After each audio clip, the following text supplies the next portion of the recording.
Good morning everyone. আজকে হলো গিয়ে সানডে, তো আমরা যাচ্ছি এখন করিমগঞ্জ রামকৃষ্ণ মিশনে। এই যে আমি আরও রেডি হয়ে গেছি, তো চলুন আমাদের সাথে। আজকে আমি আপনাদেরকে দেখাবো আমাদের করিমগঞ্জের রামকৃষ্ণ মিশন।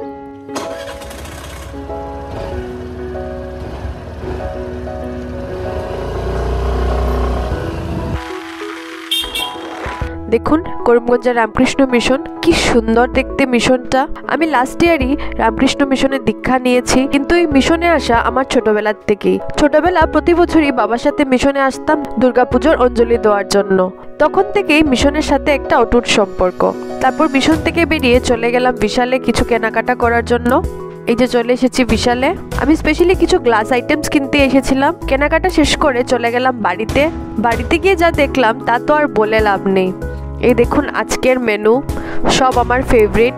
চানার ডাল, বেগুনি, ডিম কষা, চিকেন কষা, দই কাতলা, কি না ছিল। আর তার সাথে ছিল আমার সব থেকে ফেভারিট বাসন্তী পোলাও।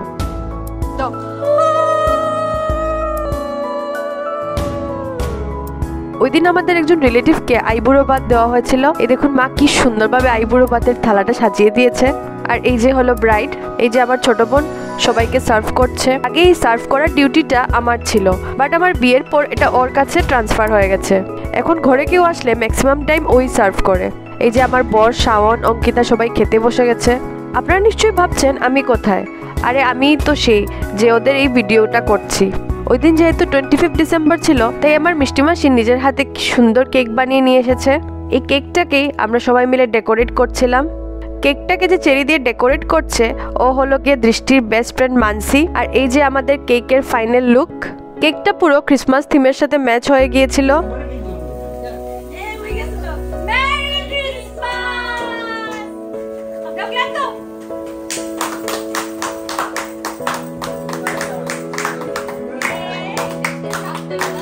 মিষ্টি মাসির পরে যে বসেছে ও হলো গিয়ে আমার বৌদি। আর একদম সাইডের কর্নারে যে বসা ও হলো গিয়ে আমার মাসতুতো বোন মেঘা। আপনাদের সাথে আমি লাস্ট ভিডিওতে শেয়ার করেছিলাম লাস্ট ইয়ার ফ্লাডে আমার বাড়ি পুরো ড্যামেজ হয়ে গেছিল।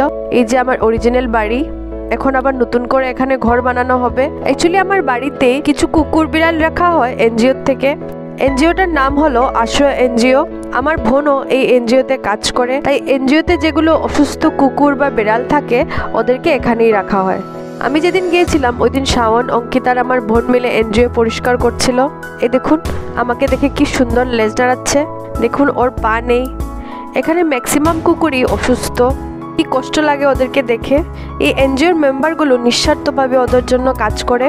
আমরা অনেক সময় ভাবি এটা করব ওইটা করব, কিন্তু সবার দ্বারা হয়ে ওঠে না। কিন্তু এই দেখুন এই এনজিওর মেম্বারগুলো এই অসুস্থ কুকুর বিড়ালগুলোকে সুস্থ রাখার জন্য কি সুন্দর নিঃস্বার্থভাবে কাজ করছে। ওরাই সব কিছু পরিষ্কার করে, ওরাই দেখাশোনা করে। এনজিওতে যারা কাজ করে ওদের কোনো আলাদা পরিচিতির দরকার হয় না। ওরা এত নিঃস্বার্থভাবে কাজ করে, এমনিতেই সমাজে ওদের একটা আলাদা পরিচয় হয়ে যায়। বাড়িটা দেখে আমার খুব কষ্ট লাগছিল। ছোটবেলার থেকেই বাড়িতে বড় হয়েছি, কিন্তু কি করব, নতুন কিছু পাওয়ার জন্য পুরনো কিছু শেষ তো করতেই হবে।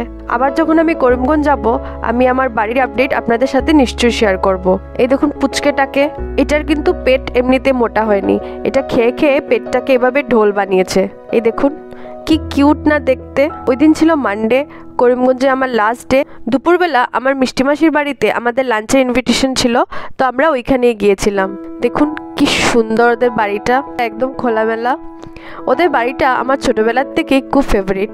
আর এই দেখুন আমাকে পুরো পাগলের মতো, যাকে বলে পুরো পাগলি লাগছে দেখতে। মানডেতে আমরা ভেজ খাই, তো আমরা ওই দিন ভেজই খেয়েছিলাম। আমি আমার খাওয়াতে এত মগ্ন ছিলাম যে আমি আর শুটই করতে পারিনি। মাসি ওই দিন আমার সব ফেভারিট রান্না করেছিল, ডাটা চচ্চড়ি, ধোকা, বাটার পনির, কি না ছিল। আর এই যে আমার মোস্ট ফেভারিট আমড়ার টক। সব কিছু এত টেস্টি ছিল যে কোনটা ছেড়ে কোনটা খাবো ভাবারই সময় নেই। এতদিন পর আমরা বোনেরা একসাথে হয়েছি, আড্ডা তো দেবই। এই যে দেখুন আমাদের আড্ডা চলছে ব্ল্যাঙ্কেটের মধ্যে বসে বসে। বাপের বাড়ি গেলে দিনটা কিভাবে ফুরিয়ে যায় বুঝাই যায় না। মনে হয় এই তো গেলাম, আবার যাওয়ার দিনও এসে গেল।